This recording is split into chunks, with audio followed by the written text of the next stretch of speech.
So you look at something like Romans 7, where Paul says, what I want to do, I don't do, and what I don't want to do, I end up doing. And he says, I've come to the conclusion that there is nothing good within myself. And then he clarifies, he says, that is my flesh.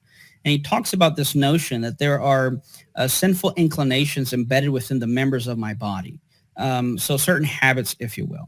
And then he talks about, in other instances, about renewing the mind and then submitting the body, beating my body into submission. And you have this interesting picture of, to quote another verse, where someone, said the spirit is willing, but the flesh is weak. So you have this war, if you will, that even Paul says it's a war against the flesh and spirit.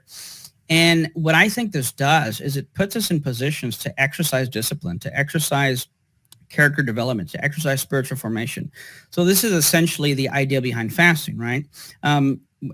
For believers, when we fast, it's not, we starve ourselves so God can listen to us. When used as a spiritual discipline, what you're essentially doing is you're telling your body, I know what you want, and I know you want to eat, but I am submitting my body and disciplining it to pretty much tell the body, you're not in charge, I do. I tell you when you get to eat. You don't tell me when I get to eat. So you begin to feed the spirit or the soul, if you will, as opposed to the flesh. And again, this is something Paul talks about. So I think this falls in line with just the way God has created us to grow in him, to grow as people, to grow in character, to grow in our spiritual formation, and to grow in our discipline. Wow, I love that answer. That is so cool.